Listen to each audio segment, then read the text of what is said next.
ഇസ്രായേലിനെതിരെ പശ്ചിമേഷ്യ ഒറ്റക്കെട്ടായി മുന്നോട്ടു പോകുന്നു. ഹമാസ് മേധാവി ഹനിയയുടെ കൊലപാതകത്തിന് പിന്നാലെ ഇറാൻ നിലപാട് ശക്തമാക്കി. ഹിസ്ബുള്ള കനത്ത ആക്രമണം അഴിച്ചുവിടുന്നു.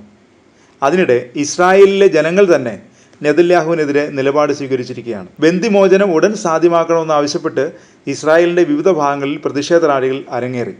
ആയിരക്കണക്കിന് ആളുകൾ റാലികളിൽ പങ്കെടുത്തു.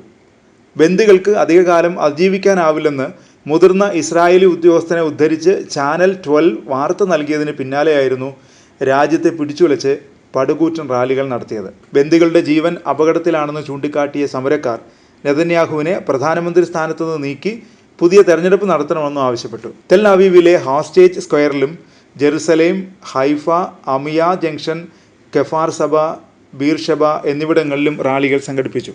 പിരിഞ്ഞു പോകണമെന്നും അല്ലെങ്കിൽ അറസ്റ്റ് ചെയ്യുമെന്നും പോലീസ് മുന്നറിയിപ്പ് നൽകിയെങ്കിലും പ്രതിഷേധക്കാർ റോഡിൽ കുത്തിയിരുന്ന് ഉപരോധിച്ചു. വെടിനിർത്തലിനും ബന്ദിമോചനത്തിനും ഹമാസ് മുന്നോട്ട് വെച്ച നിബന്ധനകൾ അംഗീകരിക്കണമെന്നും പലസ്തീൻ സുരക്ഷാ തടവുകാരെ കൈമാറി ബന്ദികളെ മോചിപ്പിക്കണമെന്നും ഹോസ്റ്റേജ് സ്ക്വയറിൽ നടന്ന പ്രതിഷേധ റാലിയിൽ സംസാരിച്ചവർ ആവശ്യപ്പെട്ടു.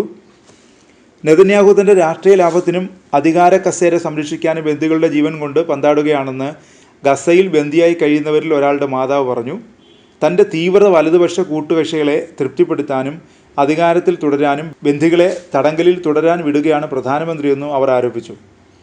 ബന്ദിമോചന കരാറിനെ അടിയറവ് പറയുന്ന കരാറാണെന്ന് പരിഹസിച്ച ധനമന്ത്രി ബെസാലൻ സ്മോട്രിച്ചിനെതിരെയും ബന്ദികളുടെ ബന്ധുക്കൾ രംഗത്ത് വന്നു.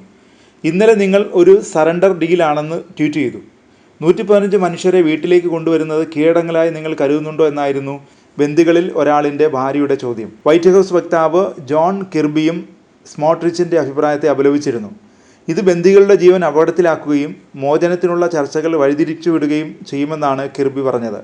ഒക്ടോബർ 7-ന് ഹമാസ് തട്ടിക്കൊണ്ടുപോയ 251 ബന്ദികളിൽ 111 പേർ ഗസയിൽ അവശേഷിക്കുന്നുണ്ടെന്നാണ് ഇസ്രായേൽ പ്രതിരോധ സേന സ്ഥിരീകരിച്ചത്.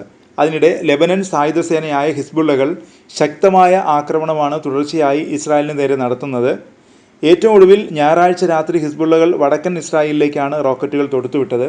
ഇറാനും മറ്റു രാജ്യങ്ങളും ആക്രമണ ഭീഷണി ഉയർത്തിയതോടെ ഇസ്രായേലും അതീവ ജാഗ്രതയിലാണ്. നേരിട്ട് ആക്രമിക്കാൻ ഇറാന് പരിമിതികളുണ്ട്. അതുകൊണ്ടാണ് ഇസ്രായേലിൻ്റെ പിന്തുണയുള്ള ലെബനൻ സായുധ സേനയെ ഉപയോഗിച്ച് ഇസ്രായേലിനെ ആക്രമിക്കുന്നതെന്നും വിലയിരുത്തലുണ്ട്. ഇസ്രായേൽ ഗസ ആക്രമണം തുടങ്ങിയത് മുതൽ നിരവധി തവണ ഹിസ്ബുള്ളകൾ ഇസ്രായേലിനെ ആക്രമിച്ചു. തെക്കൻ ലെബനനിൽ ഇസ്രായേൽ കനത്ത ആക്രമണമാണ് നടത്തുന്നത്.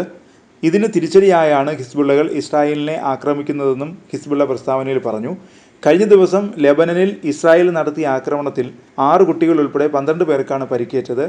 ലെബനിൽ നിന്ന് ഹിസ്ബുള്ളകൾ 30ഓളം റോക്കറ്റുകളാണ് ഇസ്രായേലിന് നേരെ തൊടുത്തുവിട്ടത്. ഇസ്രായേൽ പ്രതിരോധ സേനയാണ് ഇക്കാര്യം അറിയിച്ചത്. എന്നാൽ ആളപായമില്ലെന്നും പ്രതിരോധ സേന വ്യക്തമാക്കി.